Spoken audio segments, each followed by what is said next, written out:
김지의 돌직구쇼에 오신 여러분 반갑습니다. 김지입니다. 전 오늘도 이곳 광화문 청계광장에 나와 있습니다.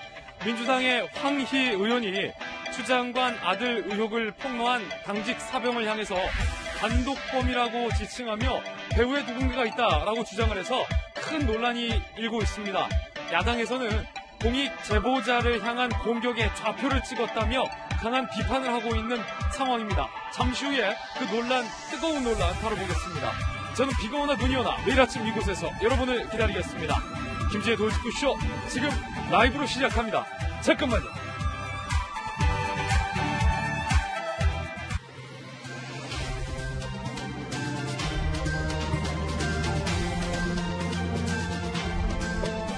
신문 읽어주는 남자입니다. 여당의 이 당직 사병에 대한 신원 공개와 여권 지지자들의 비판의 목소리가 주말 사이에 쏟아지고 있습니다. 야당에서는 강하게 비판을 하고 있는 상황입니다. 잠시 후에 이 논란 집중적으로 다뤄보겠습니다. 오늘 조간신문 함께 하시죠. 먼저 동아일보입니다. 우도어대 신간 경로의 전문을 오늘 동아일보가 상세하게 입수해서 쓰고 있습니다. 깜짝 놀랄만한 이야기들이 오늘 동아일보의 입수 내용 드러나고 있는데요. 트럼프 대통령이 3년 전 당시 국방장관이었던 매티스 미 국방장관에게 북한의 항구를 폭격하려다가 전면전을 우려해서 막판에 아슬아슬하게 막판에 이 작전을 거뒀다라는 에피소드 1화가 공개되고 있습니다. 알려진 것보다 훨씬 더 북한과 미국 사이에 전쟁에 가까이 접근을 했었다라는 얘기가 오늘 동아일보의 보도로 공개가 되고 있는 겁니다. 잠시 후에 이 우도어대 신간 경로의 내용 한 발자국 먼저 동아일보 통해서 만나보시죠. 다음 신문입니다. 이번엔 한국일보입니다. 오늘부터 2.5단계에서 2단계로 거리두기 방역 기준이 완화됩니다. 국내 확진 30일 만에 100명 아래로 국내 확진자가 떨어졌기 때문인데요. 일반 음식점, 휴게 음식점, 제과점 이제 밤 9시 이후에 영업도 재개되고요. 그리고 빵집, 커피집에서 매장 안에서 커피 마시고 빵 먹는 것도 오늘부터 가능해집니다. 오늘 오전에 제가 직접 다녀와 봤는데 실제로 가능해졌더라고요. 잠시 후에 오늘부터 달라진 방역 수칙에 대해서 짚어드립니다. 다음 신문입니다. 이번에 한겨레 신문입니다. 추미애 장관이 글을 통해서 송구하다라는 뜻을 밝혔습니다. 그런데 오늘 한겨레 신문은 그 추 장관의 사과에 가까운 글에 대해서 이렇게 쓰고 있습니다. 가족의 아픔을 토로하면서 여론 누기기. 정작 청탁 의혹은 언급 안 했다. 한겨레 신문이 추 장관의 송구 글에 대한 평가입니다. 대정부 질문 하루 전에 추 장관이 유감을 표명했지만 한겨레 신문은 이렇게 해석하고 있습니다. 모성애에 부각해서 동정 결혼을 호소했다. 하지만 정작 중요한 그래서 보좌관이 부대에 전화했습니까? 라는 의혹과 관련돼서는 추 장관이 침묵을 하고 있다라고 한겨레 신문은 비판적으로 접근하고 있습니다. 잠시 후에 이야기 나눠보겠습니다. 다음 신문입니다. 이번엔 경제지 한번 보실까요? 한국경제. 부동산에 막차 놓친 2030. 이들에게 주식은 생존 수단이다. 이런 기사가 쓰이고 있습니다. 한국 증시의 세대 교체가 이루어지고 있다. 올해 신규 계좌 57%가 2030이라고 합니다. 다음 신문입니다. 이번엔 조선일보입니다. 사진 한번 보실까요? 미국의 서부 100여 곳이 이렇게 활활 붙었습니다. 면적만 따지자면 대한민국의 20%에 해당하는 면적이 불에 탄 겁니다. 지금 보실까요? 캘리포니아, 오리건, 워싱턴 주 33명이 산불로 숨졌고 이렇게 시뻘겋게 깜깜하게 재로 덮인 모습을 확인할 수 있습니다. 지금까지 신문 읽어주는 남자였습니다.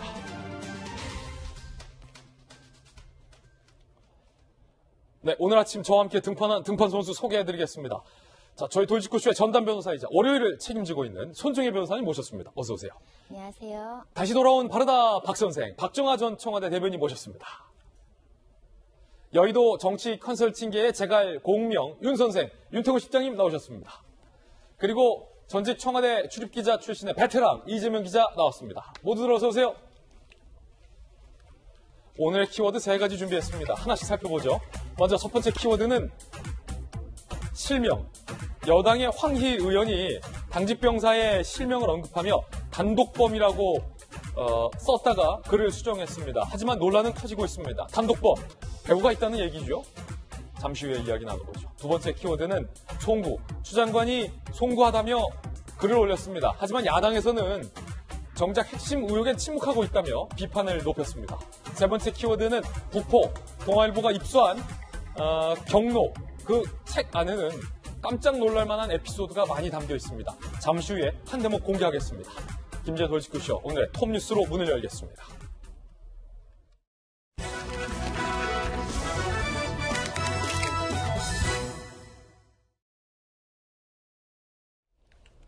여당의 실명 공개에 대한 제보자의 대답은 과연 무엇일까요? 톱뉴스 주제부터 공개합니다. 한 조간신문이 그 당직병사의 인터뷰도 단독으로 보도하고 있습니다. 오늘 차례차례 소개해드립니다. 먼저 민주당의 황희 의원이 제보자의 실명과 얼굴을 공개해서 논란이 일고 있습니다. 그러면서 단독범, 배우가 있다 등의 표현까지 썼습니다. 함께 보시죠. 민주당의 황희 의원이 철부지 불장난에 온 산을 다 태웠다라고 주장을 하며 당직병사의 실명을 언급합니다. 저희들은 익명으로 하겠습니다. 황희 의원은 실명을 공개했습니다. 누구의 언행을 보면 도저히 단독범이라고 볼 수 없다라며 이 제보자를 일컬어 단독범이라는 표현을 썼습니다. 공범 세력을 철저히 규명해야 한다. 공범 세력이 있다. 배후에 누군가가 있다라고 암시했고요. 실명을 쓰며 잠수 타기 시작한다. 철저한 수사가 필요하다라고 비판을 했습니다. 황희 의원은 민주당의 국방이 간사합니다. 실명 공개 논란이자 SNS 글의 일부를 수정했지만 논란은 계속되고 있습니다. 자, 그러자 논란이 일자 황희 의원이 TV조선이 먼저 실명을 공개했다라고 어제 글을 올렸습니다. 당직사병 얼굴과 실명이 담긴 방송 캡처 화면을 댓글로 게시하기도 했습니다. 그러자 비판이 수그러들지 않자 사과를 했는데요. 사과 내용이 이렇습니다. 여러분의 지적을 비판과 수용합니다. 본의 아니게 불편함을 드려서 죄송하다라고 사과를 했습니다. 불편함을 드려서 사과를 한 겁니다. 하지만 소신은 굽히지 않았습니다. 이 친구 배우가 있다고 생각한다. 정당에 소속된 국회의원이 그 정도 얘기도 못하느냐. 사실은 국민의힘에 하고 싶은 얘기였다라고 중앙일보에 입장을 밝히기도 했습니다.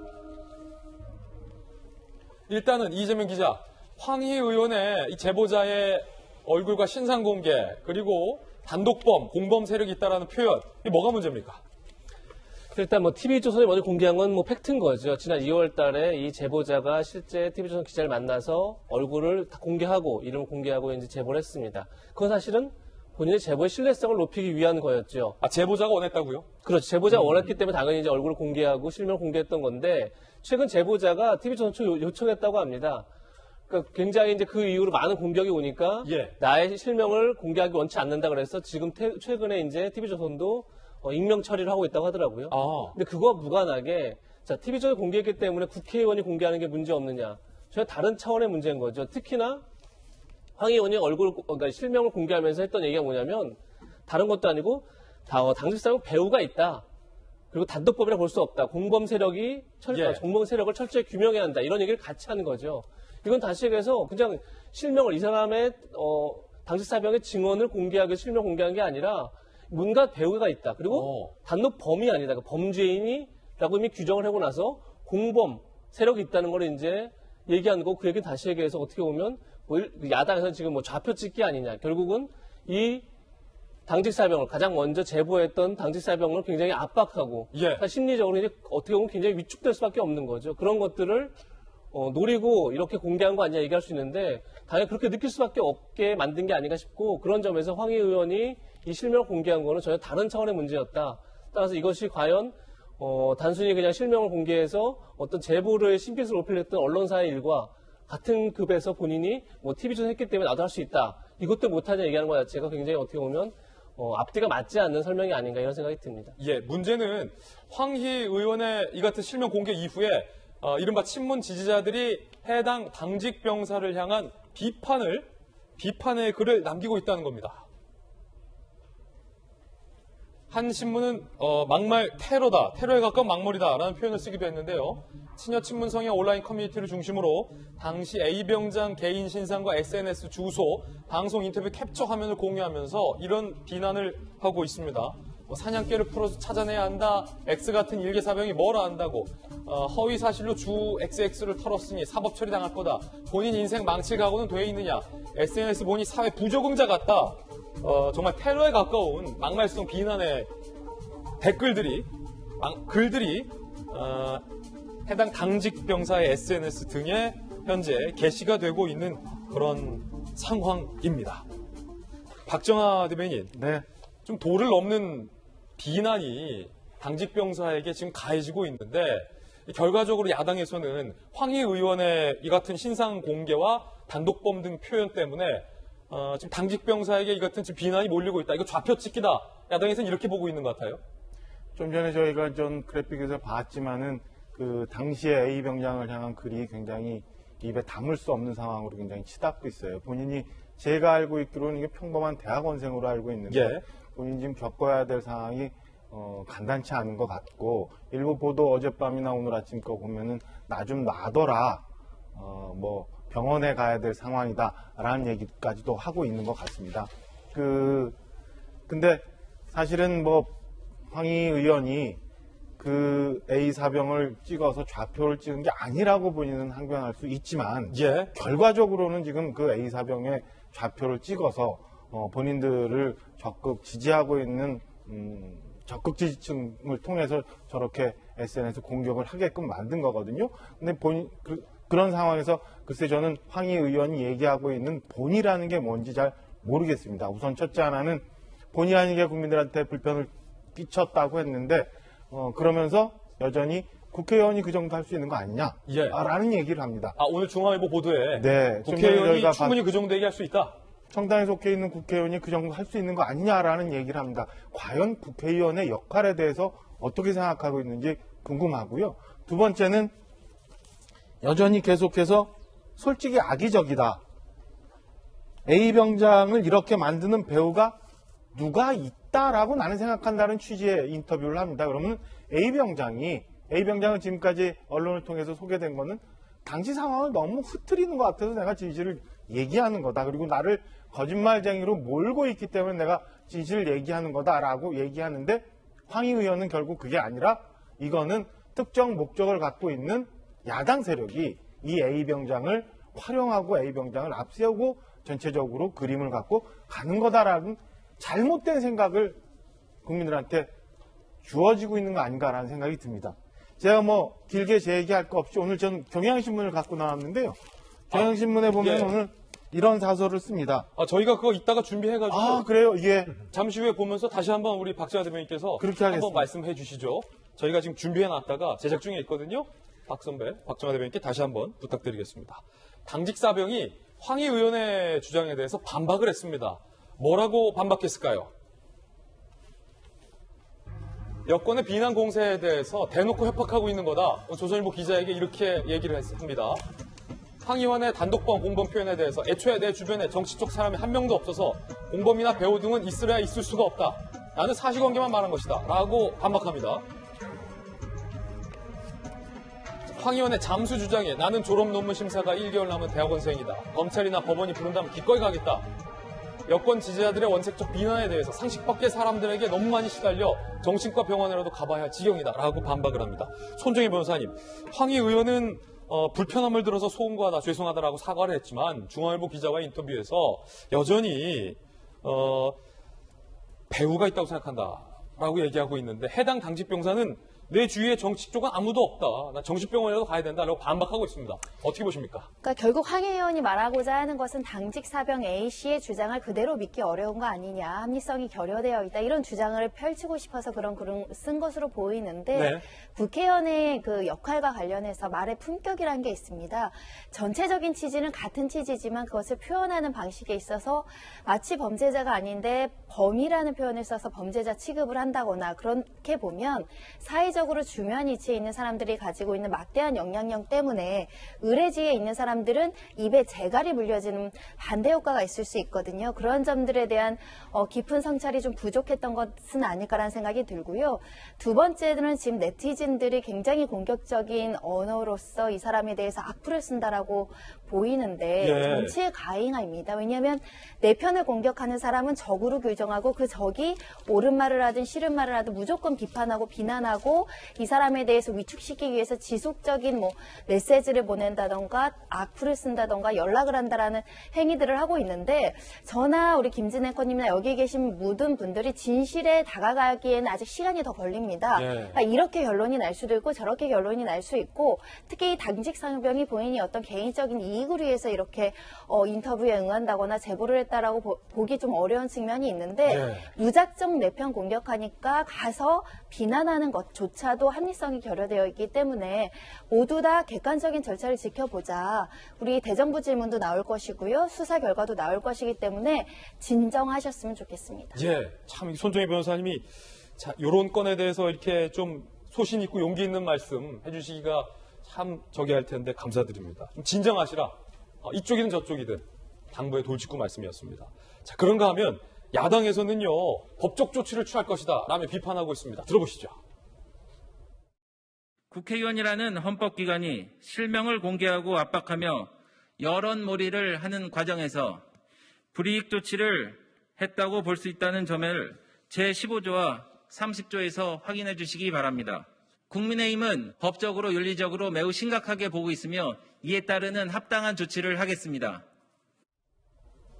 당 내에서도 이른바 진보 진영에서도 황희 의원을 향해서 비판의 목소리가 나오고 있습니다. 금태섭 전 의원이 오랜만에 목소리를 냈네요. 금 전 의원 오랜만이네요. 법무부 장관에게 불리한 사실을 주장한다고 해서 국민의 한 사람에게 단독범이라는 말을 쓰다니 제정신인가? 라는 표현을 했습니다. 국민이 범죄자는 말인가? 라고 비판합니다. 진중권 교수는 국회의원이 한 힘없는 개인에게 가한 폭력이다. 용서할 수 없는 행위다. 정치적 책임은 물론 법적 책임까지 물어야 한다. 이분들 완전히 실성했다고 주장했고요. 권경혜 변호사는요. 공익신고자 위협이 면책특권에 허용되는 의정활동이냐라고 비판하고 있습니다. 윤태곤 실장님. 네. 그러니까 금태섭, 진중권, 권경혜 변호사의 인식은 공익제보자다. 아니면 최소한 일반 국민이다. 라고 보는 것 같아요. 공익제보자가 맞죠. 공익제보자라는 게 우리가 양심의 자유라고 말할 때 그럼 이 사람은 아주 양심이 뛰어난 사람이기 때문에 자유를 보장해야 된다. 양심이 안 좋은 사람 보장하지 않아야 된다가 아니고 공익을 위해서 제보를 한 사람이면 공익제보자가 되는 거죠. 예. 이제 이런 생각이 들어요. 우리 사회에서 뭔가 이제 공익제보자 혹은 이제 성폭력 피해자들 있으면은 당당하면은 얼굴 내놓고 이름 까고 예. 나와라 그러지 않습니까? 예. 그렇게 나오면은 막 털어요. 그래가지고 그 사람의 이제 사돈의 팔촌이나 다른 것까지 해가지고 뭔가 이제 흠결을 꼬집어 내면은 그것이야말로 이제 공익 제보를 막는 것이고 사회적 피해자들의 이 현모 씨뿐만 아니라 다른 사람들에게도 이제 학습 효과를 보여주는 거거든요. 지금 여당이 과거에 그런 부분에 대해서 되게 지적을 많이 했습니다. 그러니까 저는 추미애 장관 이 건뿐만 아니라 이런 전반적인 사회 문화에 대해 가지고 봐야 될 건데, 그리고 이런 사회 문화에 대한 우려가 되게 높은 상황인데 황희 의원이 그걸 과연 몰랐을까? 물론 황희 의원이 저는 공격하라라고 이제 한 건 아니라고 생각해요. 하지만 그까지 내다볼 수 있었어야 된다. 국회의원이라면 이것이고, 그럼 두 번째로는 당장에 어떤 효과를 거두고 있느냐. 예. 황희 의원이 저 글을 쓴 이후에 어제 하루 종일 어떤 결과가 나왔냐면은 예. 황희 의원 본인하고 추미애 장관 아드님의 실명이 포털 검색어 1위였거든요. 예. 그 역풍이 거꾸로 분 거지 않습니까? 이런 부분에 대해서 좀 내다보지 못했을까 싶어요. 이게 우리가 옳다 그르다 측면으로 지적할 수 있는 게 있는 것이고, 저것을 어떤 정치적 효과를 만약에 노렸다면은 예. 그 효과가 과연 나왔느냐, 내가 바랐던 대로 그걸 이제 또 지적할 수 있는 거죠. 공익신고자가 맞다. 윤태곤 실장님은 이렇게 말씀하시잖아요. 네. 그런데 이건 어떻게 생각하십니까? 오늘 국민권익위에서 해당 당직병사가 공익제보자가 맞느냐 아니냐와 논란과 관련해서 신고를 해야 공익제보자지 해당 당직병사는 신고 행위가 없었기 때문에 부패신고자, 즉 공익신고자가 아니다 라는 입장을 내놨어요. 윤 실장님. 예컨대 아니겠네요? 지금 이제 추미애 장관 아들 건에 대해 가지고도 뭐 법으로는 뭐 어쩐다. 법으로는 잘못된 게 없다라고 하니까 계속 충돌이 생기는 거지 않습니까? 뭐 권익위에 제가 규정을 세세하게 모르겠습니다만은 뭐 말하자면은 경찰, 법원, 뭐 검찰 이런 데 가서 신고를 해야지 공익 제보자이고 언론에다 신고를 하면은 공익 제보자가 아니다라는 거는 그 말은 다르다고 생각해요. 예. 권익위가 보호할 수 있는 바운더리의 법적 규정이 이러한 것이다라는 것과 우리 사회에서 받아들이는 공익 제보자의 개념이 꼭 그걸 뭐 맞출 필요는 없는 거죠. 그렇군요. 그럼 권익위가 왜 이런 해석을 냈을까요? 글쎄요, 뭐 권익위 예컨대 이제 법적으로 우리가 해석을 할 때 좀 넓게 해석하는 경우도 있고 좀 좁게 해석하는 경우도 있는데 통상적으로 이번에 보면은 뭐 권익이나 검찰이나 국방부나 이런 쪽에다 아주 좁게 이제 스트라이크 존을 좁혀놔가지고 여기 들어와야지만 스트라이크입니다 라고 하고 있는 게 아닌가 싶습니다. 예. 자, 그 의견은 윤태호 실장님 네. 개인 견해입니다. 그런가 하면 앞서서 박정아 전 대변인께서 소개시키려 준비하셨던 신문 사설 준비됐습니다. 함께 보시죠. 박 대변인께서 소개를 해주시죠. 한겨레 예. 신문과 경향신문 오늘 뭐 두 가지 준비했습니다. 오늘 뭐 다른 신문 아니라 한겨레와 경향신문만 우선 저희가 사설을 소개해드립니다. 한겨레는 추미애 장관과 관련해서 이런 제목의 사설을 씁니다. 추 장관 사과, 엄정한 검찰 수사로 이어져야 한다라고 하면서 황희 의원이 실명을 적시해 주장한 건 부적절한 일이 아닐 수 없다라고 단정적으로 정의를 합니다. 그리고 국회의원 이를 다시 공개적으로 언급한 것은 별개의 문제다라고 하고요. 경향신문은 특히나 공익제보자를 범죄자로 공격하는 여당 제정신인가라는 사설을 통해서 상당히 세게 썼네요. 경향신문. 그렇죠. 경악을 금할 수 없다. 황희 의원이 방송 캡처 사진을 게시해 모 씨의 신상을 공개한 것도 치졸하다. 넘지 말아야 할 선을 넘었다라고 하면서 경향신문은 이렇게 마무리를 합니다. 예. 공익신고자 보호는 사회가 추구해야 할 보편적 가치다. 예. 그럼에도 불구하고 지켜야 할 것이 있다. 이 원칙이 허물어지면 보편적이고 지속 가능한 가치는 세워질 수 없고 정량만 난무하게 된다. 정의와 공정의 가치를 내세워 집권한 여당이라면 더더욱 그래서는 안 된다라고 따끔하게 지적을 하고 있습니다. 이게 한겨레와 경향신문이 오늘 사설에 쓴 거예요. 제가 좀 전에 윤태호 실장님 뭐 말씀하셨지만 이 공익제보자에 대한 사회 문화가 저렇게 가는 것도 문제지만 저는 국가 정부 부처에 대해서 이렇게 훼손을 시키는 것도 굉장히 큰 문제라고 봅니다. 우리 검찰 이미 동부지검 사태에서 봤듯이 진술자의 진술이 빠져버리는 의혹이 생겨버리고 있어요. 국방부 뭐 본인들 규정을 어떻게 찾았는지 모르지만 추미애 장관 아들을 합리적으로 보호하기 위해서 국방부가 브리핑을 하고 해석을 유리하게 했다라는 의혹을 받고 있어요. 오늘 권익위마저도 법의 근본적인 취지에 대해서는 버려버리고 꼭 신고를 했느냐 안 했느냐라는 것만 가지고 이 사람이 공익제보자 아니다라고 얘기를 합니다. 저는 공익제보니까 추미애 장관을 보호하기 위해서 추미애 장관 아들을 한 사람을 합리적으로 만들기 위해서 이렇게 국가기관을 흔들어 간 것조차 이것도 굉장히 위험한 일이고 우리 사회가 보호해야 될 정부 부처들이다. 저는 이렇게 생각을 합니다. 그럼 손정희 변호사님, 공익신고자가 사실은 법으로 이렇게 보호받는 게 있지 않습니까? 권익위에 따르면 이 당직사병은 공익제보자가 아니라는데 그럼 이 당직사병이 법적으로 공익제보자로서 보호받을 수 없는 건지 아니면 야당의 주장대로 황희 의원을 공익신고자 보호법에 따라서 뭐 처벌하거나 신고할 수가 없는 건지 어떻게 보십니까? 권익위의 주장이 전혀 근거가 없는 주장은 아니에요. 이게 지금 현행법상의 법률의 한계, 법의 사각지대라고 말씀드릴 수 있는데 굉장히 아쉬운 부분이죠. 공익신고자 보호법이라고 하니까 그럼 공익신고자는 모두 다 보호되느냐 그렇게 생각하실 수 있는데 법에는 어떤 법에 대해서 공익신고를 했을 때만 공익신고자 보호법이 적용된다고 명확하게 그 한계를 정하고 있는데 대표적으로 뭐 개인정보보호법이라든가 가축법이라든가 가맹사업법을 위반한 공익신고를 했을 때야만 이 공익신고자 보호법에 들어오는 겁니다. 그렇군요. 그러니까 사각지대가 많다고 보셔야 될 것 같고 다음으로는 부패방지 관련한 권익위법이 있는데 이 법은 권익위에 신고를 하거나 제보를 하거나 또 수사기관에 신고를 했을 그 공익신고자에 대해서 또 보호하는 법이어서 하지만 우리 실무에서는 거기에 신고 안 와도 언론을 통해서 제보할 수도 있고요. 그렇죠. 다른 법령 위반으로 공익신고를 할 여지도 있습니다. 그런 경우에는 규제의 사각지대에 있다 이렇게 말씀드릴 수 있고요. 현재 법률상 이 당직 사병에 대해서 이렇게 어떻게 보면 근거 있는지 없는지는 제가 판단할 수 없지만 만약에 이렇게 공격한 것이 허위 사실에 의한 명예훼손죄가 성립한다라고 한다면 그 법률로는 이제 적용해서 처벌할 여지는 있습니다. 예. 자, 첫 번째 이슈였고요. 두 번째 이슈로 자연스럽게 이어집니다. 추미애 장관이 송구하다며 글을 올렸습니다. 톱뉴스 주제입니다. 두 번째 뉴스. 국민께 송구하다며 첫 사과를 했지만 야당에서는 이걸 사과를 안 보는 것 같은데 여러분 어떻게 보십니까? 일단 추 장관의 글부터 바로 살펴보시죠. 침묵을 이어가던 추미애 장관이 글을 올렸습니다. 아들 군 복무 문제로 걱정을 끼쳐서 송구하다라는 글입니다. 그러니까 무엇을 잘못해서 사과한다 라는 표현이 아니라 아들의 군 복무 문제로 걱정을 끼쳐서 송구하다라는 표현입니다. 상세히 보실까요? 군생활 중 무릎 수술받아 해서 병가를 냈고 병원에서 3개월 이상 안정이 필요하다 했지만 한 달 못 채우고 부대로 돌아갔다. 이것이 전부다 라고 지금까지 입장을 반복했습니다. 그러면서 남편은 교통사고로 다리가 불편한 장애인이다. 아들마저 2다리 수술을 했다.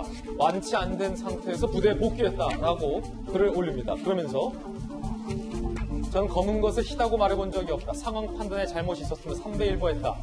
검찰 개혁이 저의 운명이다. 기필코 검찰 개혁을 완성하겠다라고 글을 올립니다. 윤태호 실장님, 자 이거 어떻게 보십니까? 이 사과의 글로 볼 수 있습니까? 아닙니까? 그리고 아들의 군 복무가 의혹인데 이 검찰 개혁 내용이 마지막에 나와서 좀 이거 무관한 거 아니냐 본질과 이런 얘기도 나오고 있고요. 그 사과라는 것은 하는 사람의 입장도 중요하고 또 받아들인 사람의 입장에서지 않습니까?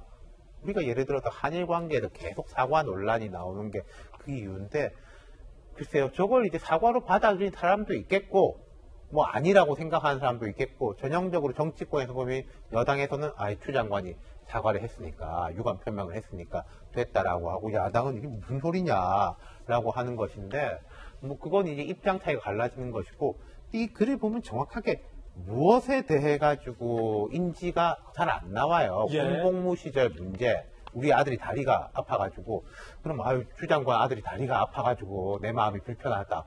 그런 건 아니지 않습니까? 국민들이 지금 느끼는 게 그 부분이 있는 것 같고 그다음에 이 검찰개혁 부분을 굳이 여기서 말을 했을 때 어떤 효과를 가지고 나올 것인가? 최근에 보면은 그 전화한 거 아니냐라고 예. 처음에 지목당했던 그 보좌관, 전 보좌관이죠. 그분이 언론 인터뷰에서 본질은 검찰개혁이다. 처음 말했어요. 최근에. 예. 사실 그게 조금 이렇게 희화화됐었거든요. 그 이후에.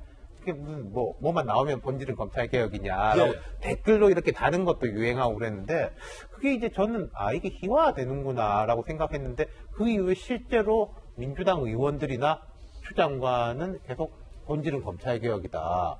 그렇게 강조를 하고 있는 걸 보니까 이걸로 가겠다인 것 같아요. 제가 좀 이해가 안 돼서 여쭤보겠습니다. 네. 이 아들 당시 당대표 때 아들 군 복무 의혹과 검찰 개혁과 무슨 상관이 있습니까? 상관이 있을 수 있겠죠. 왜냐하면 어떤 이런 상관? 겁니다. 지금 동부지검에서 받고 있지 않습니까? 한 8개월, 7개월 됐다고 그러죠. 요즘 다 특히 여당에서 철저 수사 이야기하고 있지 않습니까? 이것도 이제 쫙 갈라질 거예요. 예컨대 추미애 장관 아들 문제에 대해서 동부지검에서 두 가지 아니겠습니까? 문제 없다, 문제 있다.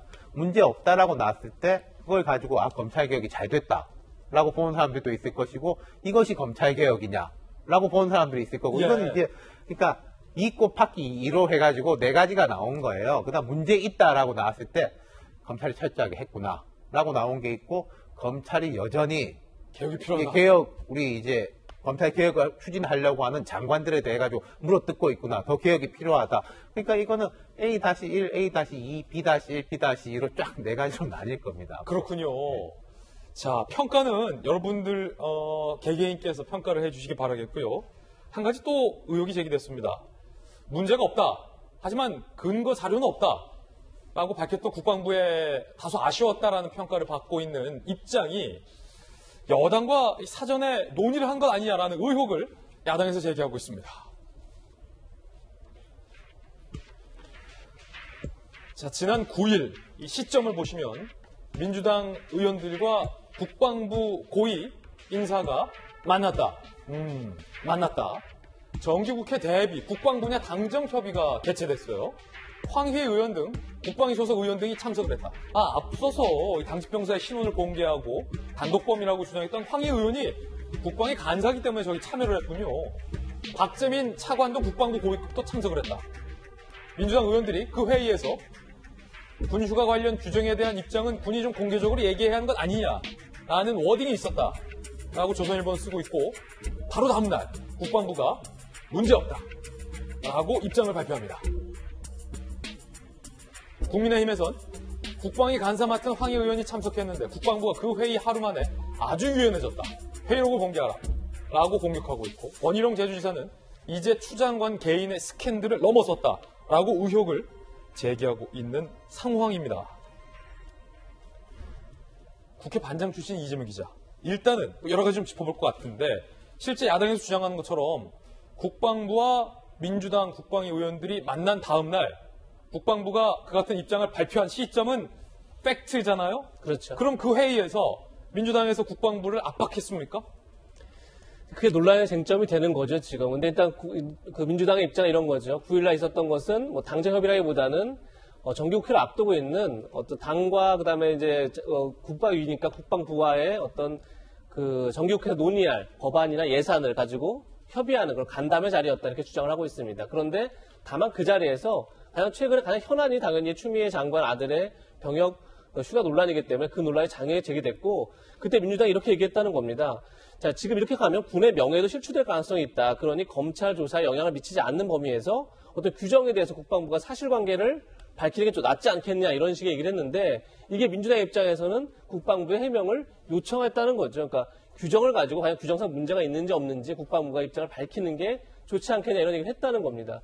이에 따라서 국방부가 다음날 입장을 표명했는데 이제 우리가 다룬 것처럼 규정상 문제가 없다는 게 이제 국방부 해명 자료였던 거죠. 그렇기 때문에 민주당 입장에서는 우리가 무엇을 강요하거나 뭐 입을 맞추거나 한 게 아니다라는 건데 전 이런 생각이 듭니다. 그러니까 지난번에 이제 지금 이 병역 휴가 논란에서 마찬가지지만 군 관계자 입장에서는 추미애 의원 보좌관 사람한테 전화를 받습니다. 그리고 추미애 가족들로부터 민원 전화가 옵니다. 근데 그것을 추미애 장관 측에서는 전혀 청탁이나 압력이 아니다. 그냥 문의를 했던 거다. 이렇게 주장을 합니다. 반대로 군 입장에서는 그것을 청탁이나 압력으로 느낄 수 있는 거죠. 역시 전 마찬가지로 지금 정기국회를 앞두고 피감기관인 국방부와 국방위 위원들이 만났습니다. 거기에서 민주당 의원들이 요청을 합니다. 국방부가 규정에 따라서 어땠는지 입장을 밝히면 좋겠다.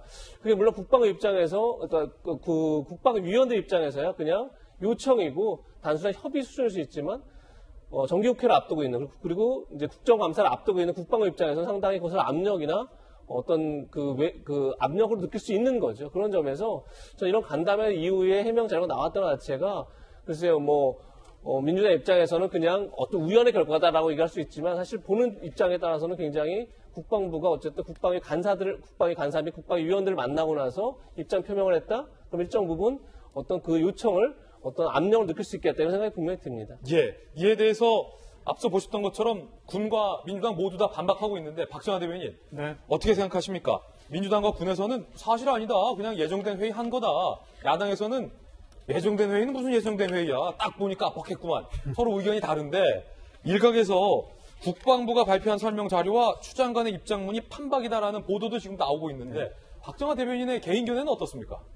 국방부도 그렇고 뭐 여당도 그렇고 굉장히 답하기가 곤란한 상황일 것 같아요. 제가 볼 때는 해도 문제가 되는 회의였고 안 했어도 문제가 되는 회의라고 생각을 합니다. 우선은 말씀 주신 것처럼 사실은 당시 회의가 뭐 여당에서는 그냥 그 당 정관의 무슨 워크샵 같은 자리였다라고 합니다만은 지금 추미애 장관 아들 건으로 이렇게 공교롭게 군부적 의혹이 굉장히 큰 상황에서 만난 것 자체 그리고 그 이후에 발표된 자료가 비슷했다. 그리고 국방부가 애초에는 카투사의 휴가에 관해서는 뭐 미군 적용을 받느냐 한국군 적용을 받느냐라는 추미애 장관 측 변호인의 해명에 대해서 국방부가 아니다라고 얘기하면서 굉장히 곤란한 지경으로 간 적이 있었거든요.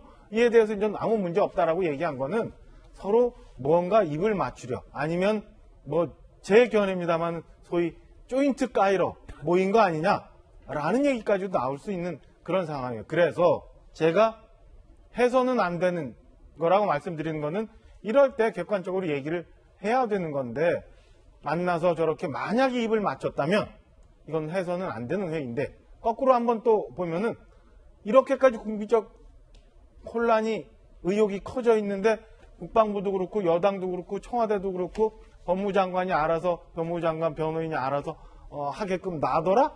라는 것도 문제라고 생각합니다. 이럴 때는 솔직하게 어떤 일이 있었다고 얘기하는 게 국민적 의혹을 해소하는 거지 이것도 아니고 저것도 아니라고 얘기하는 건 저는 이쪽에도 잘못되고 저쪽에도 잘못되는 결과를 만들어 갈 거다. 개인적으로는 당연히 그를 협의하기 위해서 만났을 거다라고 추정을 합니다. 이 의견은 우리 박 대변인의 개인 견해고 사실 이 조인트 까이다라는 표현은 평상시에는 또 수거처럼 쓰지만 방송에는 부적절하다는 말씀 드립니다. 제가 정정을 하겠습니다. 예. 압박을 했다. 뭐 이런 표현으로 정정을 하겠습니다. 양해 부탁드리겠습니다. 손정희 변호사님, 양측의 입장이 달라요. 그런데 궁금한 건 추 장관의 입장에서도 그리고 군의 문제없다라는 설명에서도 빠진 것들이 몇 가지 있는데 참 저희들이 궁금한 거예요. 그래서 그 추 장관 아들의 병가 기록이 왜 증발했는지, 그 보좌관이 전화했는지 안 했는지, 당직병사랑 추 장관 아들이 통화했는지 안 했는지 이 세 가지 진실 공방에 대해서는 국방부도 추 장관도 답을 하지 않고 있어서 좀 답답합니다. 수사 중인 사안이기 때문에 구체적으로 사실관계를 공표하면 또 그것이 실제 진실과 배치된다라고 공격의 소지가 있을 수 있고 수사 가이드라인을 제시한다라는 비난을 초래할 수 있기 때문에 구체적인 사실관계를 법무부 장관실에서 이야기하는 것은 부적절할 수 있습니다. 지금 정치권에서 공방이 제기된 모든 부분들은 대부분 사실은 지엽적이거나 본질과는 좀 다른 부분이에요. 그런 점을 분명히 지적해 드리고 싶고요. 중요한 것은 그 당시에 그 질병, 수술, 그 다리 문제가 이렇게 휴가를 가야 됐을 정도로 절실하고 급박하게 휴가를 요청할 만한 실질적인 사유가 있었느냐. 그리고 그것이 현행 법률과 군 관계 규정상 허용이 가능했느냐. 규정을 위반했는지 위법 행위가 있었는지 여부이고 규정이 불명확하다고 하더라도 재량권도 휴가를 줄 여지가 있거든요. 그럼 그 재량권을 행사하는 데 있어서 어떤 특정인이라는 권력자라는 어떤 특혜가 있었느냐. 이게 핵심적인 부분인데 이 본질을 놔두고 계속 지엽적인 주장, 쌍방, 서로에게 유리한 주장만 하다 보니까 진실이 좀 호도된 측면이 있고요. 그래서 수사기관에서 좀 발빠르게 해야 된다. 그리고 국방부 입장도 국방부는 규정에 적합했다. 적법 절차라고 주장하지만 국방부도 이해관계자입니다. 만약에 청탁을 받았는데 휴가가 이루어진 거라고 한다면 이건 또 부정처사한 문제가 생기기 때문에 국방부 의견에 구속될 필요도 없고 추 장관 의견에 구속될 필요도 없고 정치권 공방을 기기울일 필요도 없고요. 저는 원리 원칙대로 빨리 수사기관에서 결론을 내리는 것이 합당하다라고 생각을 합니다. 예. 민주당에 대해서 국민의힘 당에서 릴레이 사진을 올리고 있다고 합니다. 뭘까요?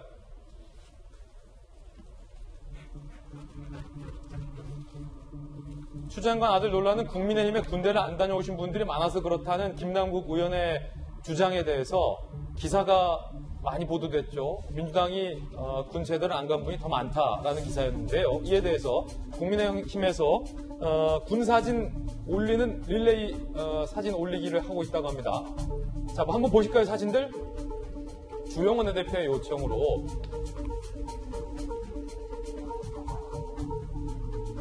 자, 뭐 삼성장모 출신의 신원식 의원, 수도권 삼성 유이동 의원 등등이 뭐 곽상도 의원의 아들 등등이 자, 이 글은 중요하지 않고요. 사진들을 올리고 있는데요.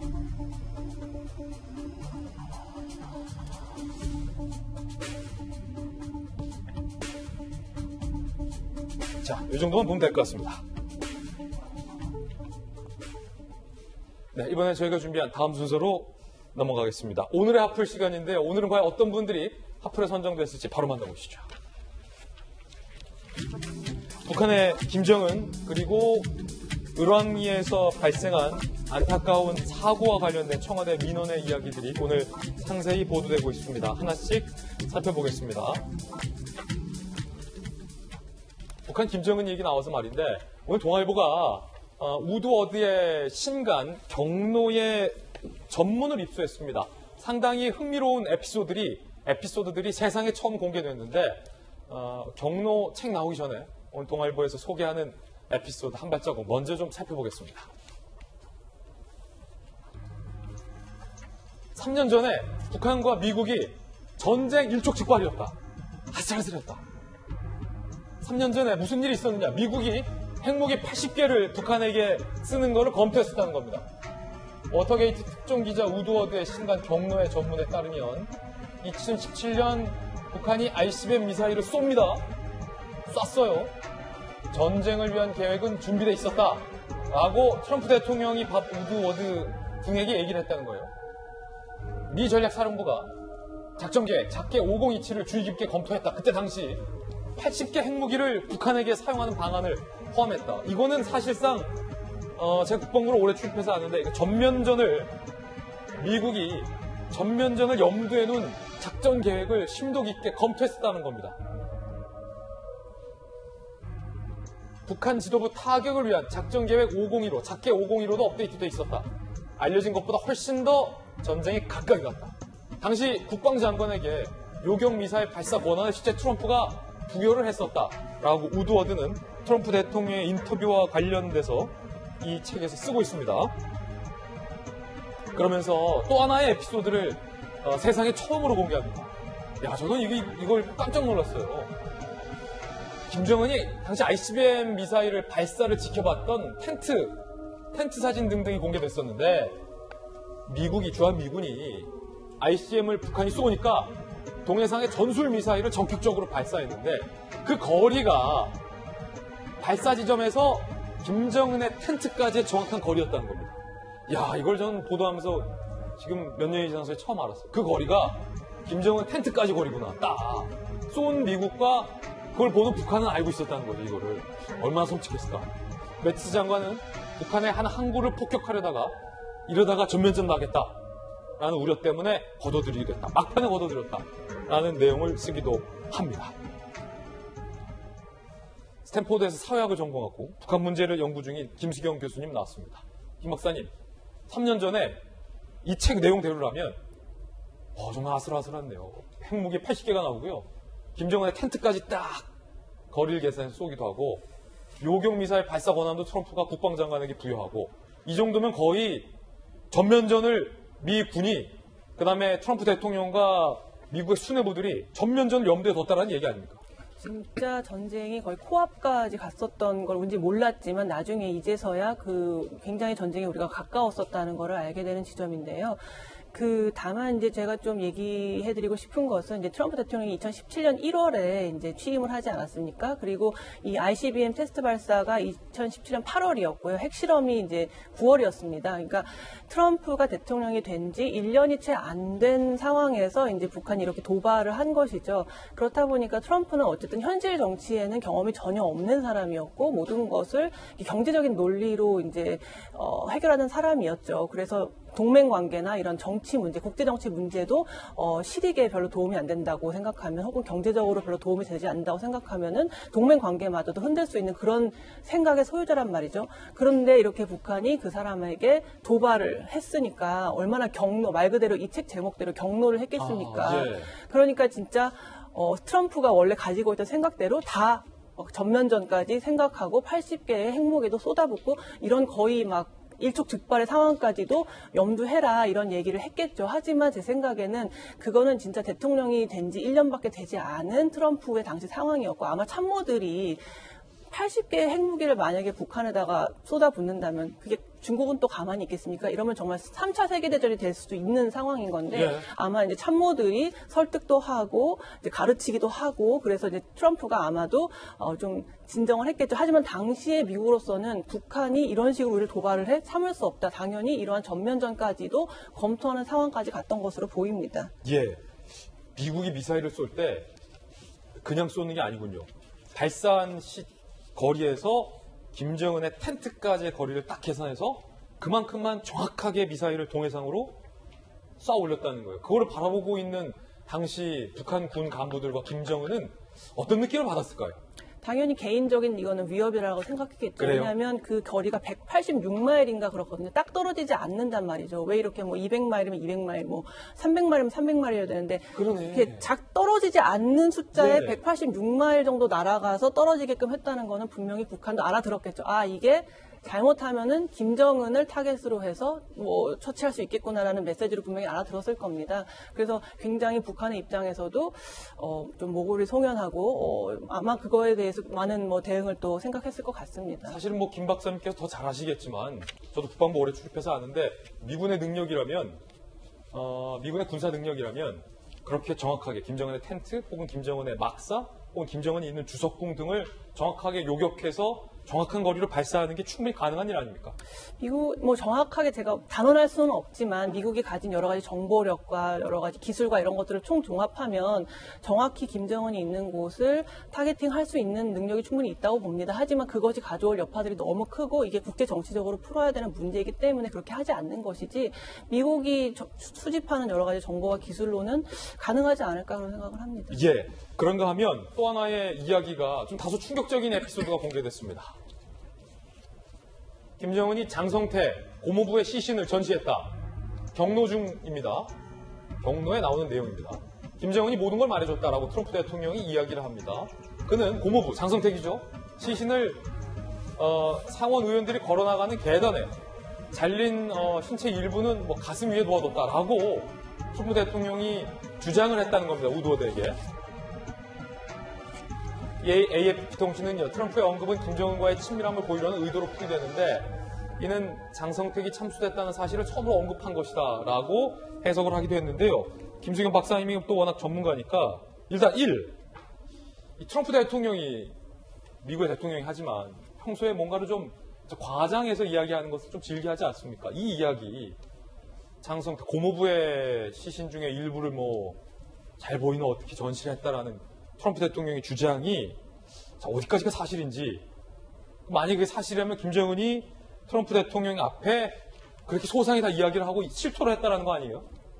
그러니까 이게 참 김정은 위원장이 예를 들어서 이제 장성택 처형에 대해서 사실 뭐 의문들만 있었지 정확히 확인된 바가 없었지 않습니까? 그렇다 보니까 아무래도 트럼프에게 이거 내가 아무도 모르는 건데 좀 얘기해 줄게라는 식으로 좀 친근감을 표시하기 위해서 얘기했을 수도 있고 또 김정은 자체도 내가 이런 정도의 사람이야. 고모부를 처형해서 참수를 해서 그 시신을 북한 고위 관료들이 드나드는 그런 계단에 놓을 수 있을 만큼 내가 그런 사람이다라는 걸 좀 과시할 수도 있을 거라고 생각해요. 그게 사실인지 아닌지 정확히 알 수는 없지만 그리고 또 이거를 받아들이는 트럼프의 입장에서도 또 그 약간의 과장이 다시 가공됐을 수 있죠. 그 인터뷰어에게 얘기할 때. 그리고 이게 다시 책으로 나오는 과정에서 또 한 번에 가공이 있을 수 있다고 생각해요. 그래서 실체적 진실이 어디까지가 진짜인지는 정확히 알 수 없지만 김정은에서 트럼프로, 트럼프에서 다시 책으로 출간되는 이 과정에서 내용에 조금 과장은 있지 않을까라는 생각은 드는데요. 어쨌든 이것이 사실이라면 너무 충격적이죠. 사실 저희가 역사책에서 수백 년 전에 뭐 죄인을 뭐 참수해서 저작거리에 시신을 뭐 내걸었다 이런 거를 몇백 년 전에 역사책에서나 보던 일인데 이게 21세기에 진짜 일어났다 그러면 정말 너무 충격적인 거고 사실 북한이 여러 가지 뭐 개혁 개방도 얘기하고 있고 좀 근대화 현대화 이런 것들을 얘기하고 있는 이 상황에서 물론 7년 전의 일이긴 합니다만 좀 너무 충격적인 사건이라고 생각합니다. 그렇군요. 박정화 대변인 청와대에 계셨잖아요. 그렇기 때문에 당시 청와대에서도 이 북한과의 관계와 관련돼서 여러 가지 일들을 많이 알고 계시잖아요. 만약에 이 경로 내용이 사실이라면 이것은 사실은 북한의 인권 수준이 얼마나 처참한지를 보여주는 단적인 예가 아닐 수 없으리라 생각되는데 야당에서는 그래서 이렇게 주장하고 있어요. 앞으로 문재인 대통령이든 누구든 북한의 김정은과 이야기를 할 때 북한의 인권 문제에 대해서 지적하지 않으면 그건 안 된다. 그건 기본이 아니다. 이렇게 주장을 하고도 있다는데 어떻게 생각하십니까? 그 부분에 대해서는 사실은 이번 청와대와 정부가 많은 부분을 좀 생각해야 되는데 우리 계속 유엔에서도 북한 인권 문제에 대해서 많이 얘기를 하고 있습니다만 우리가 정작 당사자임에도 불구하고 적극적인 목소리를 못 내고 있고 외교부 내에서도 북한 인권센터 관계자의 임명권까지도 논란이 좀 되고 있어요. 저 사실에서 볼 수 있듯이 몇천 년 전에나 있을 수 있는 일이 사실이라면 북한에서 지금 발생하고 있는데 고모부는 저렇게 해서 뭐 참수를 했다 그러고 이복형은 또 독사를 해서 어떻게 하고 뭐 이런 게 김정은과 그 주변에 있는 사람이라면 우리가 김정은 위원장을 쳐다보는 시각과 북한의 주민들, 인민들 보는 시각과는 엄연히 분리해서 쳐다봐야 되는 거고 앞으로 북한을 얘기할 때도 이걸 뭉뚱그려서 너무 민족적 감정이나 이렇게 감성적으로 흘러갈 일이 아니라 분리해서 주민들과 이 엄청난 우리가 상상도 못하는 일을 막 해내고 있는 김정은이라는 위원장과는 분리해서 생각을 해야 된다. 그냥 막연한 지금 우리가 뭐 공적으로 논란이 되고 있습니다. 북한을 어떻게 대하는 게 옳은 건지 이런 데는 논란은 있습니다만 저는 분명하게 분리해서 생각을 해야 되고 그래야 우리가 옳게 북한을 대하고 북한의 주민들을 사회 이 공개된 국제사회로 이끌어내는데 지름길이 될 수 있다라고 생각을 합니다. 인권 문제에 대한 지적은 상시 있어야 된다. 따끔하게 그거는 예. 굉장히 있어야 되고 그건 바로 우리 일이라고 생각하고 그 인권을 가지고 계속 위원장, 지도자하고 혼돈을 시켜서 국민들을 혼돈시키는 일은 없어야 된다고 생각합니다. 그런가 하면 북한 매체들이 김정은의 이 네이만 입고 현지 시찰을 하는 사진을 공개했습니다. 자, 이건 또 뭘까요? 자, 이게 뭐 네이라고 볼 수 있죠.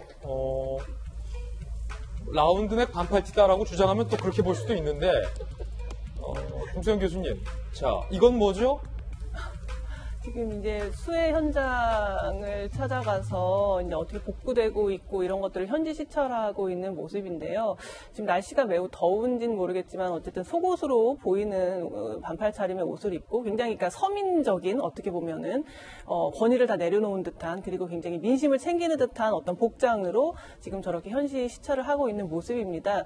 그 보면은 이번 수해 같은 경우에 김정은 위원장이 유난히 많이 현지 시찰을 가고 또 막 정치국 회의를 열어서 어떻게 수해 복구를 할 것인지 또 어떻게 대응할 것인지 굉장히 면밀하게 그 민심을 챙기는 행보를 보여줬고 이런 것들이 다 그 매체를 통해서 아주 많이 이제 보도가 되었거든요. 그만큼 지금 수해뿐만 아니라 코로나 바이러스도 있고 또 뭐 경제 위기도 있죠. 지금 뭐 제재 국면이기 때문에 여러 가지로 너무 민심이 좀 흉흉하고 좋지 않은 상황이기 때문에 저런 식으로 이제 민심을 좀 챙기는 모습들을 보여주고 있는 것 같고요. 사실 자연재해라는 게 정권에는 굉장한 위기가 되지만 한편으로는 이걸 잘 이용하면은 정권의 존재감을 뽐낼 수 있는 어떤 계기가 될 수 있거든요. 이걸 잘 우리가 관리하고 있다, 우리가 잘 복구하고 있다 이런 것들 보여줄 때 민심을 좀 더 안정시킬 수 있는 그런 효과가 있는 계기가 될 수 있기 때문에 아마 더더욱 이 수해를 어떻게 잘 복구하는지를 좀 더 많이 챙기고 또 많이 보도도 되게 하는 이렇게 하고 있는 것 같습니다. 예, 북한 소식 짚어봤습니다. 두 번째 앞풀입니다. 을왕리에서 발생한 만취 사망 사건, 뜨거운 논란이 되고 있습니다. 먼저 그때 당시 사고 당시의 상황을 영상을 저희들이 준비했습니다. 함께 보시죠. 9일 인천 을왕리의 도로 중앙선을 넘어 반대 차선에 정차해 있는 검은색 차량이 보입니다. 그 뒤엔 한 남성이 쓰러져 있습니다. 자, 보이시죠?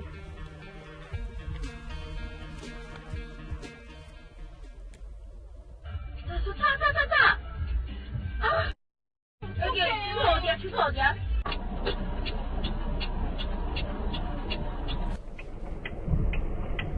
보시는 것처럼 도로 위에는 배달통이 널브러져 있고 사고를 목격하고 놀란 운전자가 신고를 하는데 119에 신고한 지 얼마 안 돼서 구급대원들이 목격하고 도착해서 심폐소생술을 합니다.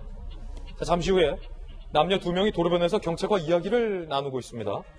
이들은 음주운전을 하다가 배달 오토바이 운전자를 치어서 숨지게 한 운전자와 동승자인데 이들의 혈중 알코올 농도는 면허 취소 수준인 0.1% 이상의 만취 상태였습니다. 목격자들의 이야기 직접 한번 들어보시죠.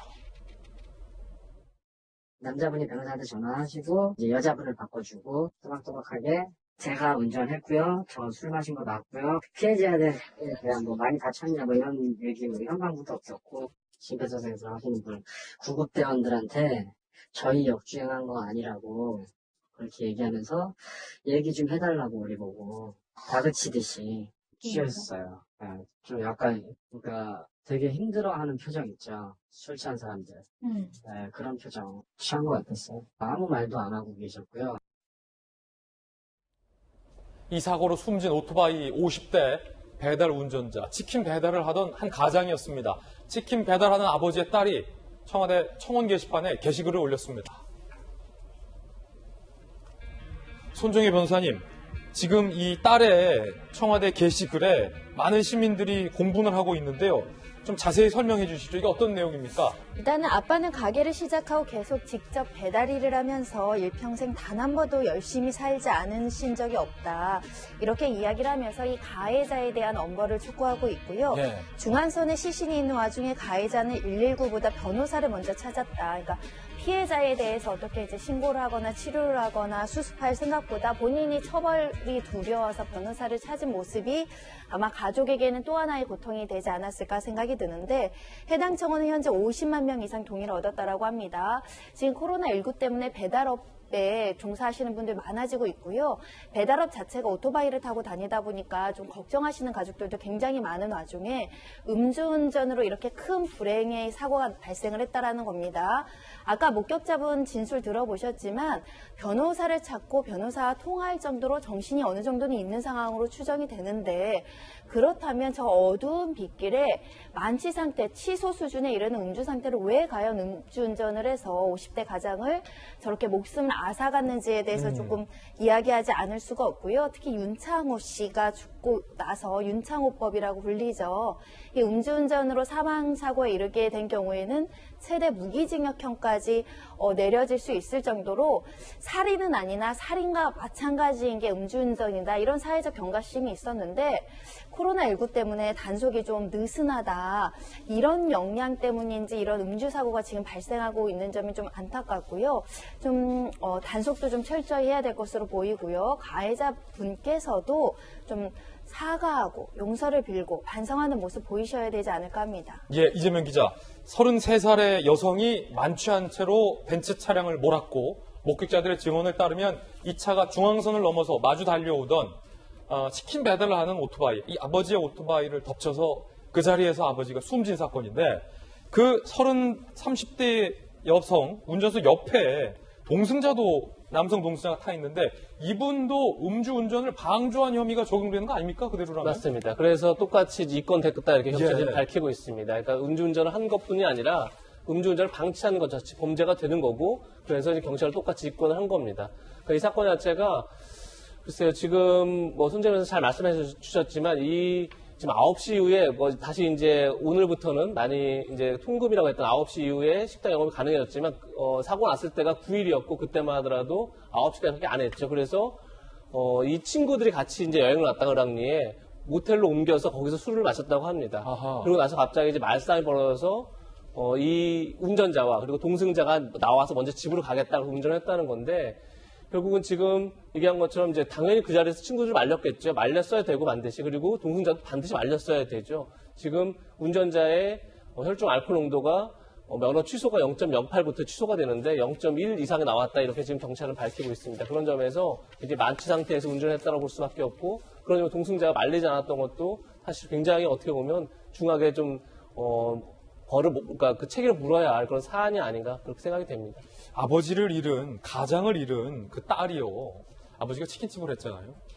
직접 이제 치킨을 배달 가다가 저런 참변을 당한 건데, 그 치킨을 주문하고 기다리던 소비자에게 이런 한 배달 어플리케이션에 이 딸이 글을 남긴 글도 공개돼서 많은 사람들이 안타까워하고 있습니다. 소비자들은 이렇게 당연히 항의를 한 건데, 그에 대해서 딸이 이렇게, 죄송합니다. 전 사장님 딸이고요.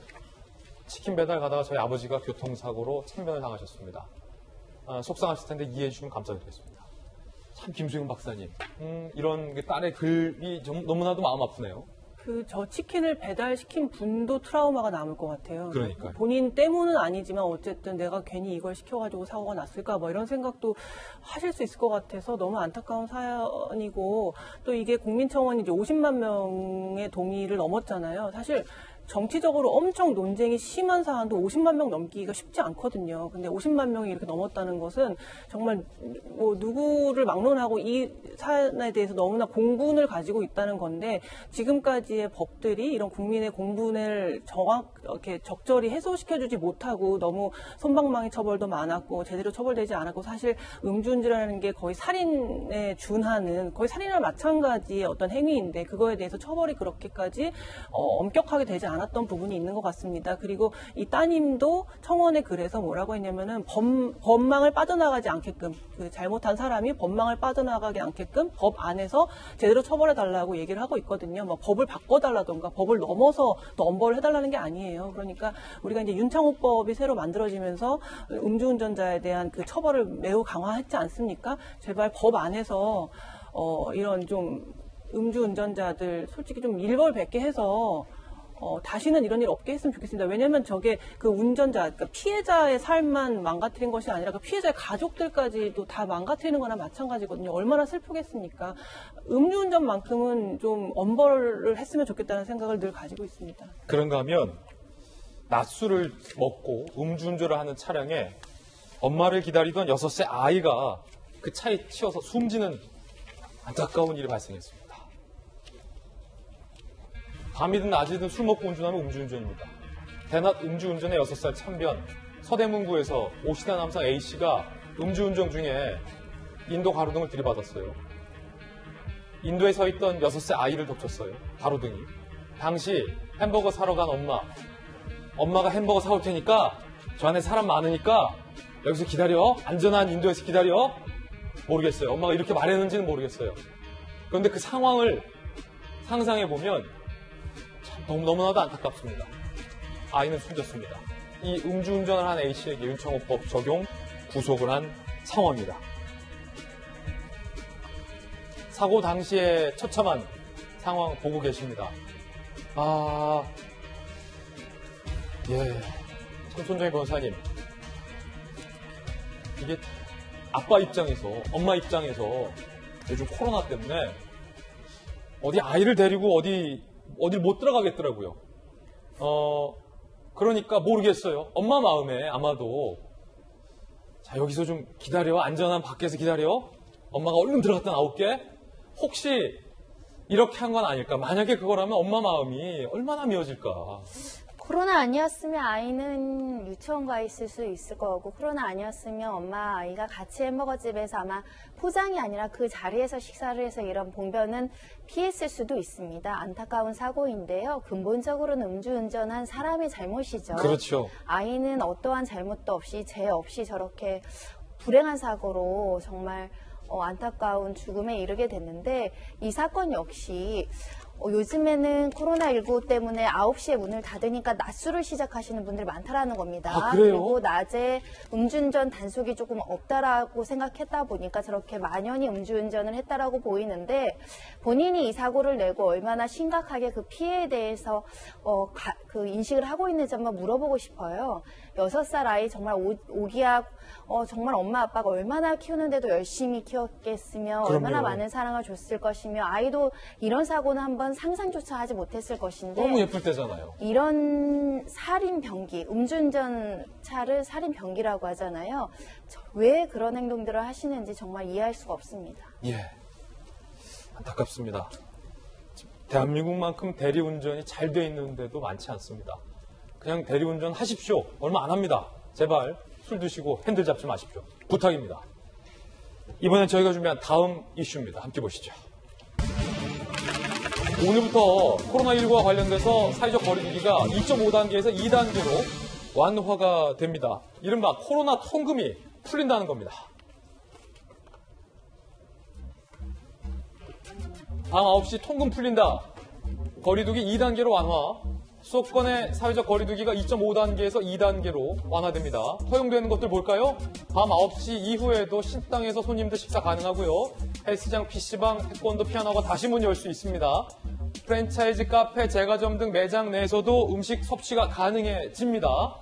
반면 계속 안 되는 것들도 있습니다. 유흥주점, 노래방, 뷔페는 안 됩니다. PC방은 되고 노래방은 안 된다. 대형 학원, 수강생 300명 이상도 대면 수업이 계속해서 안 된다는 말씀 드리겠습니다. 코로나19와 관련돼서 도움 말씀 주실 고려대 약대 김정기 교수님 모셨습니다. 김 교수님 어서 오세요.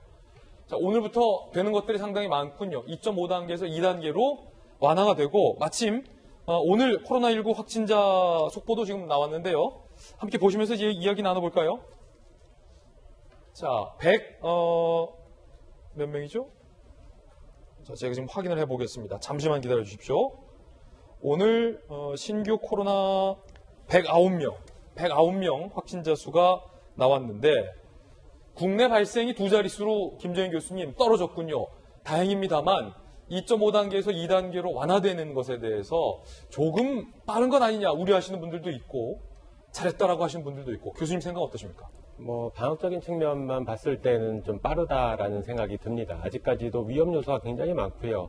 그리고 지금 무증상 감염 비율도 그렇고 경로를 파악할 수 없는 사례들도 비율이 굉장히 높거든요. 그래서 지금은 물론 어제하고 오늘 수도권 같은 경우에는 두 자릿수로 떨어졌습니다. 근데 그럼에도 불구하고 아직 적용 기준은 3단계에 해당되는 수준에 해당되거든요. 그러다 보니까 좀 빠른 감이 있다. 그러니까 지금 만약에 앞으로 2주는 사회적 거리두기 2단계를 적용하겠다라고 얘기를 하는데 두 자리라고 하지만 98, 99니까 네. 사실은 세 자리에 가깝군요. 네. 그러다 보니까 지금 단계에서 혹시나 방역이 완화되면서 이게 또 어떤 대규모의 어떤 집단 감염을 일으킬 수 있는 또 소지가 충분히 있기 때문에 이게 추석하고 맞물리면 조금 나중에 좀 심각한 문제를 초래할 수 있다 이렇게 생각을 하고 있습니다. 아니 교수님 이게 궁금한 게 있는데 정부가 이제 여러 가지 기준을 갖고 판단을 해서 2.5단계에서 2단계로 완화를 한 건데 아마도 이 우리나라 경제와 또 이제 경제가 미칠 사회적인 영향력을 많이 고려한 것으로 보이는데 방역적인 측면만 본다면 지금 국내 발생이 98, 99 수준이 2.5단계에서 2단계로 완화할 만큼의 어떤 근거가 됩니까? 아니죠. 보통 우리가 거꾸로 생각하면 되는데 2단계에서 2.5 또는 3단계로 넘어갈 때 기준이 그러니까 2주 평균입니다. 그러니까 2주 평균치다 보니까 지금 평균을 따지다 보면은 세 자릿수거든요. 그러니까 분명히 3단계에 해당되는 수치고요. 더군다나 방역적인 근거는 없다. 네, 그렇죠. 더군다나 여기에 무증상 감염 비율이 높다라는 것도 3단계에 해당되는 사항입니다. 그러다 보니까 지금은 원래는 3단계를 적용한 게 맞는데 어쨌든 경제적인 것 때문에 정책적으로 지금 2단계로 완화했다. 그러니까 좀 약간 다소 무리 있게 완화를 했기 때문에 향후에 또 대규모 집단 감염이 발생할 수 있는 소지는 어느 정도 있다라고 좀 판단을 하고 있습니다. 예. 자, 그런가 하면 허경영 국가혁명 배당금당 대표의 강의가 이루어졌던 이른바 하늘궁에서 확진자가 발생을 했습니다. 허경영의 하늘궁 확진자 발생. 강연 장소가 경기 장흥령 초종교 하늘궁. 양주시 관계자는 전국에서 주말마다 200, 500여 명이 참석해 강연을 강행한다. 지난 5일 방문자 중 확진자 2명이 발생했고 지난 12일 하늘궁의 운영 중단 조치가 내려졌습니다. 지난 5일 당일 방문자 400여 명에게 검사를 권유하고 있는 상황인데요. 허경영 대표의 이야기도 준비되어 있습니다. 들어보시죠. 코로나 돌파 후 허경영에게서 배우라. 어떤 사람도 이걸 해결할 사람은 우리나라에 존재하지가 않아요. 코로나 돌파구를 찾을 수 있는 사람이 여기 왔죠? 네. 나를 잘 써먹으면은 코로나는 내한테 케어 되겠어 안 되겠어? 네. 자, 국가 여기 하늘궁은 코로나하고 상관이 없습니다. 네. 라고 강조를 했는데 그 하늘궁에서 코로나가 나왔다는 거죠, 김 교수님. 네, 지금 허경영 대표가 하는 행동이 데자뷰가 일어나는데 사랑제일교회 정광훈 목사가 했던 거랑 굉장히 유사합니다. 그렇습니까? 그러니까 과거에 코로나19는 나를 믿으면, 내가 하는 말을 믿으면 다 물리칠 수 있다 이런 식의 발언을 했던 걸로 저는 기억을 하거든요. 굉장히 유사하고 더군다나 지금 말씀하실 때도 마스크를 내리고 그러니까 여러 가지가 굉장히 좀 유사한 면을 보이고 있는데 지금 하늘궁 같은 경우에 실제로 아직까지는 추가적인 확진자는 나오지 않았습니다. 그러니까 9월 5일 날 실제로 하늘궁을 방문했던 사람이 이후에 확진 판정을 받았고 더군다나 당시에 같이 모였던 사람 중에 또 확진자가 있다 보니까 그 당시에 모였던 사람들 중에 추가적인 전파 우려가 있다라고 지금 보고 있는 건데요. 물론 다행히 나중에 추가적인 전파가 없으면 좋겠지만 여러 가지 상황을 볼 때 추가적으로 이제 확진자가 나올 가능성도 배제는 못한다 이렇게는 보고 있습니다. 그렇군요. 이재명 기자, 하늘궁이 뭡니까 도대체?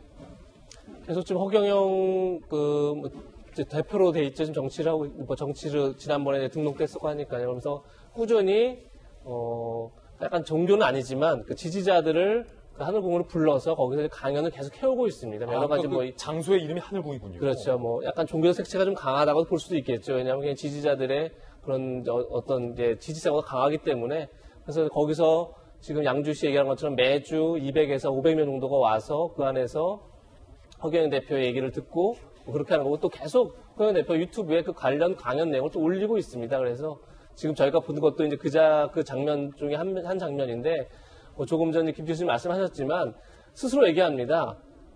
어떤 사람도 코로나를 해결할 수 없다. 난 거기에 정답이 있다고 생각합니다. 그건 어떤 종교적 힘으로도 이 방역의 영역은 과학의 영역이기 때문에 종교적 힘이라든지 다른 믿음의 영역 이런 걸로 해결할 수 없는 거죠. 그야말로 방역수칙을 잘 지키는 게 해결책이라는 걸 저는 오히려 허경영 대표가 하늘궁에서 확진자가 나오면서 보여준 게 아닌가 싶습니다. 예, 그런가 하면 옐리멍 홍콩대 공중보건대학 소속의 박사가 폭로를 했습니다. 이 바이러스가 우한 연구소에서 발생을 했다는 증거 담은 보고서를 곧 발표하겠다 라고 폭로를 한 겁니다. 만약에 이 박사의 주장이 사실이라면 지금까지 우리가 알고 있었던 상식을 뒤집는 이야기가 됩니다. 들어보시죠. This virus is not from nature. It comes from the lab. The lab in Wuhan, and the lab is controlled by China. Come to the world soon, very soon, I can tell you. We are going to publish it. There are 2 reports. The first one will come in several days. Okay. And it will tell people evidence, all the scientific evidence. Actually, from the beginning, I decided to deliver this message out. It was very scary at that time, but I know that's the thing I have to do because I'm the doctor and the scientist. I know if I don't tell the truth to the world, I will be regretful and I will lose the capacity for myself to tell the truth in the future. 우한의 연구소에서 이 바이러스가 나온 거다. 당초 알려졌던 것처럼 박쥐이 뭐니 자연에서 온 게 아니다라는 주장인데 이 엘리멍 박사는 중국 정부의 탄압을 받고 미국에 망명 중인데 모처에서 지금 인터뷰를 하고 있는 건데요. 김정인 교수님, 네. 중국은 공식적으로 이에 대해서 부인을 하고 있는데 그 바이러스 전문가시잖아요. 이 엘리멍 박사 주장처럼 우한 연구소에서 나온 겁니까? 아니면 중국 정부의 발표처럼 이게 박쥐에서 나온 겁니까? 아직은 정확하게 모릅니다. 이런 주장이 과거에도 이제 처음에 코로나19가 막 심각해질 때 그 당시에도 이런 주장이 있었었거든요. 그 가장 핵심적인 이유는 그러니까 지금 처음에 기원이 됐다라고 보는 게 우한의 화난 수산시장인데 그 시장에 굉장히 지근거리에 우한의 CDC 질병관리본부하고 우한 바이러스 연구소가 있습니다. 그래서 당시에 특히 우한 바이러스 연구소에서는 박쥐를 포획을 해가지고 바이러스를 분리하는 연구들을 많이 했다라고 하거든요. 근데 그 과정에서 일부 연구진들이 박쥐한테 물리기도 하고 이랬다라는 얘기가 내부에서 막 흘러나왔었어요. 그래서 당시에도 이게 유출된 거 아니냐 이런 얘기가 있었는데 이제 중국 당국에서 이제 그런 건 절대 아니다라고 하면서 결국은 중국에서 조사를 하지 않으면 절대 알 수가 없거든요. 그러니까 지금까지도 그게 이제 논란의 여지가 계속 돼 왔는데 지금 옐리멍 박사 같은 경우에 약간 구체적인 사실들을 좀 제시를 하고 있습니다. 그래서 지금 얘기하고 있는 게 그러니까 우한 바이러스 이분이 당시에 12월에서 1월 사이에 집단 감염 사례를 조사하기 위해서 파견을 홍콩대에서 나갔다라고 그래요.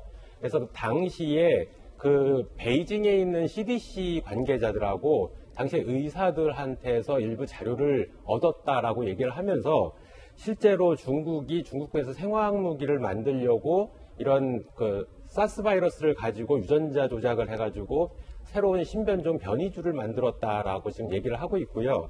당시에 상하이 그러니까 푸단대에서 장모 교수가 당시에 처음 이 사실을 알고 지인들한테 폭로를 했었다라고 하는 얘기까지 나오고 처음에 중국에서 얘기했던 게 우한 화난시장에서 샘플링을 했을 때 굉장히 높은 비율로 양성 반응이 나왔다라고 그랬는데 지금 옐리멍 박사 같은 경우에는 30개 시료 중에서 단 하나밖에는 안 나왔었다. 그러니까 수산시장에서 발생한 게 아니고 실제로는 우한 바이러스 연구소에서 유출된 거다 이렇게 얘기를 하고 있는데요.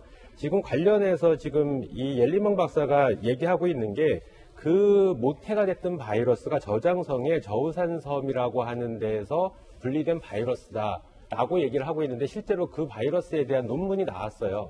근데 그게 언제 나왔냐면 란셋이라고 하는 굉장히 좋은 저널에 올해 1월 20일 날 온라인 게재가 됐거든요. 굉장히 빨라요. 그러니까 제가 생각하기에는 물론 당시에 신속으로 게재 승인을 했을 거라고는 추정이 되는데 아무리 못해도 열흘 이상은 걸리게 되거든요. 그러면 실제로 우한에서 이 바이러스가 나왔을 때 12월 말에 막 문제가 되면서 1월 달까지도 중국에서도 그 근거를 잘 못 찾을 때였는데 이 바이러스와 박쥐 바이러스를 비교했던 연구가 나오고요. 그게 얘기했던 저장성에서 분리된 바이러스라고 해요.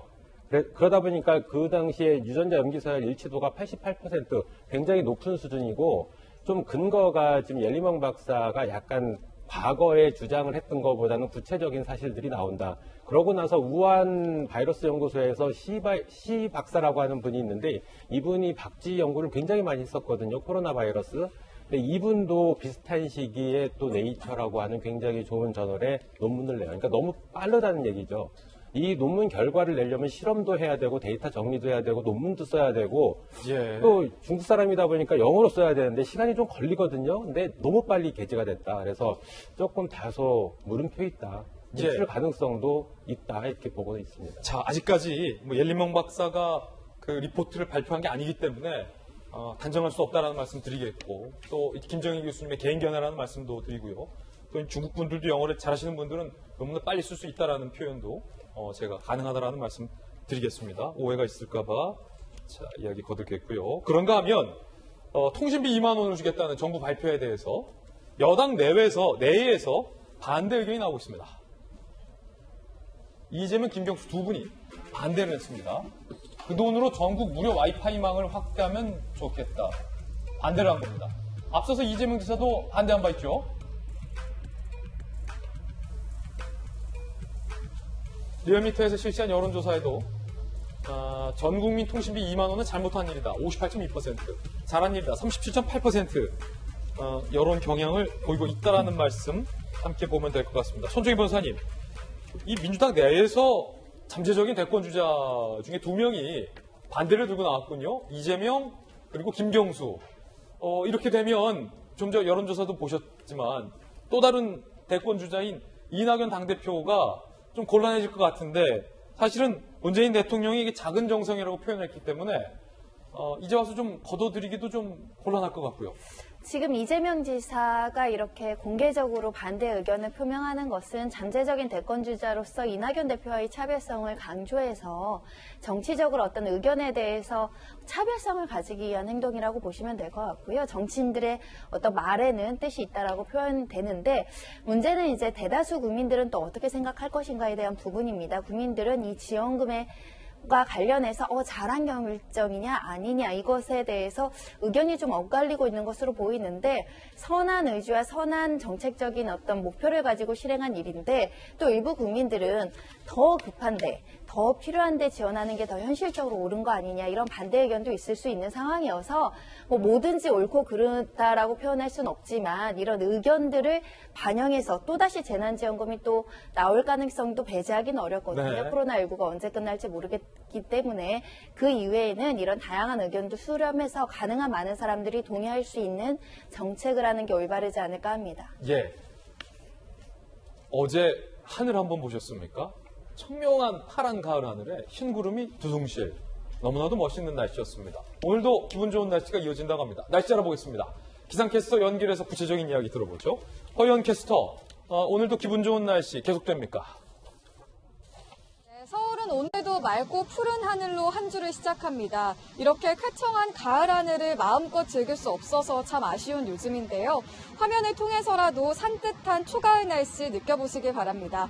오늘 서울의 한낮 기온은 25도로 종일 선선하겠습니다. 다만 낮 동안 볕이 강한 만큼 자외선 차단에도 신경 써주시길 바랍니다. 오늘 전국이 대체로 맑겠지만 오후 동안 전남 남부와 제주도에는 비가 오는 곳이 있겠습니다. 비의 양은 제주도에 10에서 50mm, 전남 남부에 5에서 20mm 정도입니다. 오늘 낮 기온은 서울 25도, 대전 27도, 대구는 28도로 예년 이맘때 초가을 날씨를 보이겠습니다. 내일도 별다른 비 소식 없이 대체로 맑은 날씨 예상됩니다. 다만 수요일에는 전국에 가을비가 내리겠고요. 목요일에는 중부지방과 제주도, 금요일에는 전남과 경남, 제주도에 비가 올 전망입니다. 오늘은 따스한 가을 햇볕을 활용해서 밀린 빨래 하시면 좋겠습니다. 다만 이번 주 중반부터 비 소식이 잦은 만큼 세차는 다음 주로 미뤄주시면 좋겠습니다. 지금까지 장춘강공원에서 채널A 뉴스 허유원입니다. 네, 월요일 아침 저희가 준비한 소식 모두 다 전해드렸습니다. 지금부터 시작되는 인터넷 라이브 방송 라방 2사말로에서는요. 추미애 장관의 사과와 그 이후의 일에 대해서 우리 박정하 전 청와대 대변인과 이재명 부장 두 분 모시고 이야기 나눠보겠습니다. 2사말로 라방에도 많은 관심 부탁드립니다. 저희들은 내일 아침 9시 15분에 더욱더 풍성한 소식 들고 인사드리겠습니다. 오늘 하루는 분명 어제보다 나을 겁니다. 좋은 하루 되십시오. 고맙습니다.